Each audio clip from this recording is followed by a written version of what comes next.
This mall was offering zero down payment on purchases, so two young guys decided to teach them a lesson. Using credit-based installment plans, they went on a shopping spree, deliberately choosing the most expensive items. They even bought 2 rings, earning congratulatory smiles from the sales staff who assumed they were engaged. But the two quickly flipped the merchandise to resellers. That still wasn't enough. They rented a luxury car and sold it to an underground repair shop. In no time, they had 2 big bags of cash. It turned out Andy and David were both terminally ill and didn't have long to live.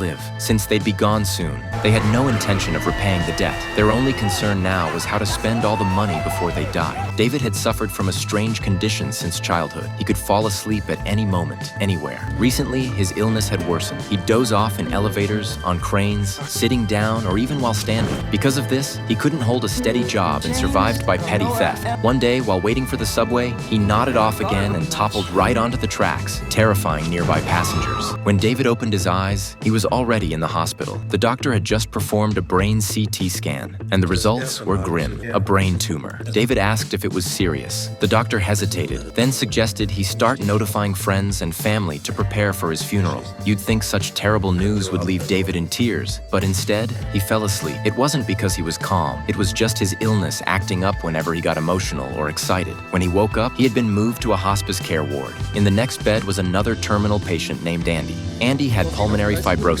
Most of one lung had been removed, and he could only survive with oxygen and morphine injections. Unlike David, Andy had been born into a prestigious piano family. Even at the end of his life, he still dreamed of becoming a pianist like Lang Lang to fulfill his father's wish. But that dream was no longer possible. So Andy became a short video streamer, sharing the daily life of a terminal patient. But hardly anyone watched his live streams. In despair, he considered jumping off a building. On the rooftop, Andy ran into David. The two, both facing death, began talking. During their conversation, David learned Andy's illness left him with almost no immune system. Even a small cold could kill him, so he absolutely couldn't leave the hospital. Starved for someone to talk to, Andy poured his heart out to David, explaining that he wanted to leave something meaningful behind in this world. But as Andy talked on and on, David drifted off to sleep again, almost tumbling off the rooftop in the process.